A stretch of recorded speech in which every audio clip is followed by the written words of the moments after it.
Are you aware that Warren Buffett has stated for years that he pays a lower tax rate than his secretary? For some, that news may be a little bit frustrating, but it should also be a reminder that there are steps that we can all take to lower our taxes. Some of those actions are simple and some of them are long-term strategies. Hi everyone, Brian here, and in today's video I'm going to cover several ways for you to reduce your taxes. And for many of you watching this, there's going to be at least one option that is bound to save you thousands of dollars. And if you're in your early 20s or 30s, then I'll also be going over a strategy that I wish somebody would have told me when I first started my career. To give you a heads up of what I'm covering, I plan to spend a brief moment going over the standard deductions and when you'd want to itemize instead. If that's too basic for you, then feel free to skip ahead to the next section. But in order to do this video any justice, I have to state when you'd want to itemize and when you'd want to go with the standard deduction. Next, I plan to discuss options that are available to high earners that have the opportunity to make their taxes more sophisticated to save themselves a ton in taxes, but also to create themselves generational wealth. This is a great section for all of us to learn how the rich are able to keep their wealth within their family while reducing their tax footprint. If you've ever wondered about some of the tools available to the rich, this will be very educational. And if you are rich or happen to come into money at a later date, then you'll appreciate the insight that I'm about to share. After I cover high earners, I'll dive straight into the steps available to each of you to reduce your taxes. Some of those steps may convince you to create a longer-term tax strategy to save you a lot of money. In the least, I am providing you information that will either save you thousands in taxes this year or set you up to greatly reduce them in the future.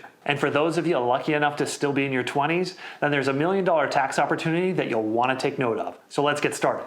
When you first begin your taxes, you'll need to decide if you want to itemize or take the standard deduction. As a reminder for this year, 2022, the standard deduction is $12,950 if you're single, $25,900 if you're married, and $19,400 if you're the head of household. And as a bonus, all of these standard deductions will be going up roughly about 7% in 2023. So the standard deductions are what the IRS immediately offers each of us. Now you may have circumstances over the year where it may be in your best interest to itemize your deductions to save even more on your taxes. In order to itemize, you'll want to do a quick gut check to verify that all of these deductions will be greater than the standard deduction. Otherwise, why waste your time? The sections making up the itemized deductions are medical and dental, SALT or state and local taxes including property tax, but it has a limit of $10,000. But that limit is set to expire in 2025. Next is the mortgage interest deduction, which goes up to $750,000. And last is the charitable donations. If you do your taxes with TurboTax or some other form of software, they're going to walk you through questions that are going to guide you as to whether or not you should itemize your deductions or not. Itemizing will be your preferred route if you have an expensive home with a high mortgage interest deduction, or you had extreme out-of-pocket costs associated with medical or dental. If those two areas aren't huge, then you'll probably want to go with the standard deduction. The next obvious option to reduce your taxes is to contribute to your 401k or your traditional IRA with your pre-tax dollars. As of 2022, the max contribution to a 401k is $20,500 for an individual under the age of 50,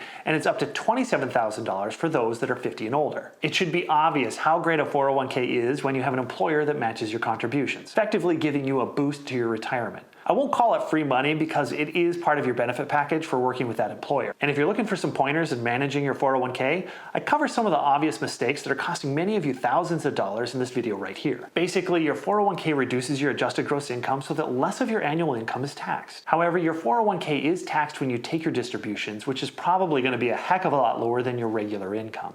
To illustrate the 401k, let's say that your marginal tax rate is 24%. And if you contributed $20,000 to your 401k with that 24% marginal tax rate, it saves you $4,800 in taxes. And all that money in your 401k is allowed to compound and grow until you're 59 and a half with no added tax burden. At that point, you can start to take distributions. Like I said, 401ks are an obvious option that all of you should be aware of and leveraging if it's available. Now I'm going to shift over to the juicy details of high earners, and then I'll finish it off with some golden nuggets for some easy wins on how to save many of you thousands on your taxes. For those of you that are high earners, or if you wind up coming into money at a later date, I'll share with you some concepts you need to be aware of. You'll want to consult your tax accountant to set up a game plan for what works best for you. And the first item I'll cover is the private family foundation under 501c3. The intent of a private family foundation is to be philanthropic and charitable to the rest of society. In setting up a PFF, you can set aside up to 30% of your income to the foundation, effectively reducing your taxable income. And if you already intend to be charitable, this is an ideal way for you to create a foundation to dictate how the money is invested and how it's distributed over time. That and your family members can be part of the leadership team that are making the decisions. And of course, the persons in those types of roles would require a salary for their expertise in managing those funds. And this is a common way for wealthy families and high earners to set up generational wealth for the rest of their family members. Granted, the family foundation must donate 5% of the PFF each year to another 501c3 to still be considered philanthropic and maintain good standing with the IRS. Another option for high earners is the Charitable Remainder Trust, which is also a philanthropic entity. A trust is slightly different from the private family foundation in that the trust must have a beneficiary. It is also similar that up to 30% of your income can be contributed to the trust to reduce your adjusted gross income.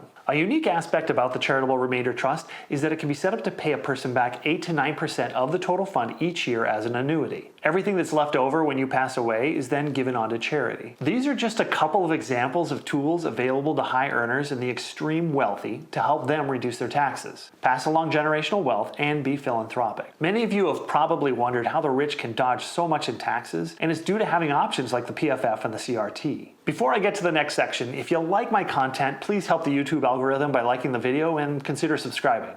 Every bit helps. The next tax hack that I'm covering is something that all of you need to open your eyes about. You may not know this, but a health savings account can be a pot of gold at the end of the rainbow. That's because an HSA is triple tax advantage, and it's something that I recommend to all my friends and family. It is triple tax advantage because your contributions are tax deductible, and you can invest the money in the stock market like in an ETF or an index fund where the growth is tax-free, and the distributions are also tax-free. Think about this. Let's say you're 25 years old, you're healthy, and your medical bills are next to nothing. Let's assume that you max out your HSA for 15 years straight. These funds are invested in index funds or ETF, and let's say that you expect your index funds to have an average return of 8.5%. Using that as a benchmark, your HSA investment will average 8.5% growth until you're 65 years old. You would have invested a total of $52,500 over those 15 years. And that would be worth over $1 million when you're 65. And I know what you're thinking. Brian, who needs $1 million for medical costs when there's Medicare and Affordable Care Act? I don't know about you, but I certainly don't know if those programs will be around when you're 65 years old. And as of today, it is estimated that the average lifetime medical cost for a person over 65 will total $404,000. But once again, you may say, but Brian, it's only $404,000. Why would you want $1 million worth? I can't take it with me, and I can only spend it on medical fees. And I would say you're absolutely right. You don't need that much. But what about your kids or your grandkids? One of the cool things about an HSA is that you can pass it down to beneficiaries. How cool would it be if you could pass down a few $100,000 worth of medical coverage to your children or your grandchildren? You need to start early and play the long game. This is advice that I wish somebody would have told me when I first started my career. Before moving on, I'm going to recap why I love the HSA. First, it is triple tax advantaged, and it's ideal for anyone that plans to retire early because you don't qualify for things like Medicare and Medicaid until you're 65. And lastly, you can pass it on down to your beneficiaries. HSA, think about it.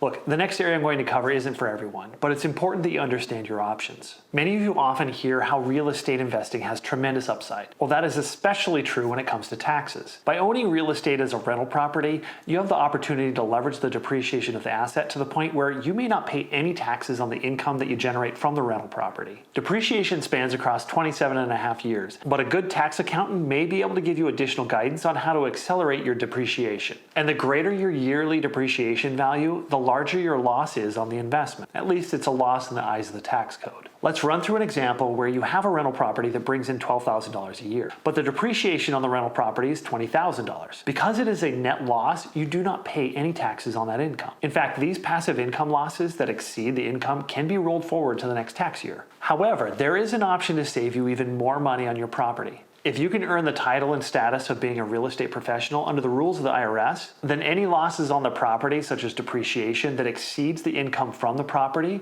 can go directly against your adjusted gross income in that tax year. For example, let's say that you're a plumber by trade, and that's your everyday job, where you earn $100,000 a year. However, you happen to have 2 rental properties that bring in $30,000 a year, but due to the depreciation, you have a net loss of $40,000. Let's assume that your spouse manages the properties as their full-time job and is considered a real estate professional. Because of this, the $40,000 loss can be taken off of your adjusted gross income of the $100,000 as a plumber, resulting in an AGI of $60,000. $100,000. And if your marginal tax rate is 22%, that would save you $8,800 on your taxes. This is all because the rental property depreciation exceeded the rental property income. On top of all this, the rental property should be appreciating in value over time. Now, taking this a step further, if you choose to sell your rental property, you'd have to pay a ton in capital gains taxes, right? But let's say instead of just simply cashing out, you then purchase 2 more properties with the proceeds from the sale. You completely bypass paying taxes on the sale because you did a like-kind Section 1031 exchange. This is a perfect way to keep upgrading your real estate portfolio due to the equity built in your appreciation. It is like a beautiful flywheel that once it's in motion, it just keeps giving and giving. In summary, there are a lot of tax advantages with rental properties. The next area for people to save on their taxes is to find ways to convert their personal expenses to business expenses. And the best way to do that is to have your own LLC and start that side hustle that you've always been talking about. There is no shortage of ideas for side hustles, and everyone should be finding some way to turn their hobby into a means of making money. And in the process, you should be able to write off your everyday expenses like your internet, your office space, working equipment, and possibly even your car as a business expense. I'm not going to dive into this one too much, but this is an easy area for you to turn your expenses into legitimate tax write-offs. And the last area that I'm going to cover is the tax loss harvesting, which is selling stocks or assets that are in a taxable account at a loss. Let's assume that you have an account with Fidelity or Robinhood where you've invested $100,000. These funds were taxed before you invested them, and they are not part of a 401k or an IRA. In our current year of 2022,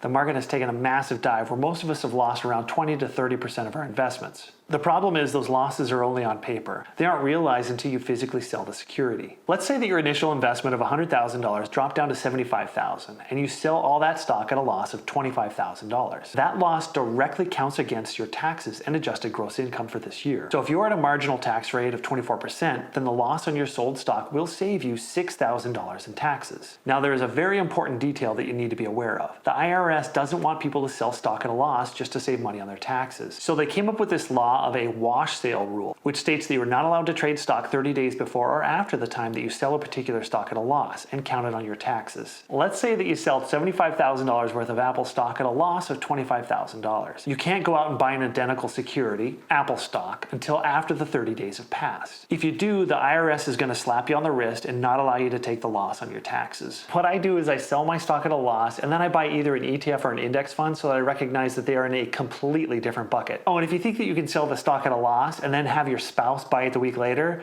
that will also get you into trouble with the IRS because they're gonna catch you. If you sell a stock at a loss, make certain that you reinvest it in a completely different stock. And after the 30 days have passed, you're more than welcome to repurchase the same stock as before. But if you are the least bit uncertain if you're gonna break the wash sale rule, then consult a tax professional. An unusual caveat to the wash sale rule is cryptocurrency. As of today, you can sell a Bitcoin at a loss and turn around and buy it the next day, and you will not be breaking the wash sale rule. This is because Bitcoin is seen as property and not as a security. There is a lot of discussion about whether or not the government is going to change that designation. But as of today, it is still not considered a security. That concludes my video on how to save on your taxes. I hope you're able to get some value out of the video and be smart with your money.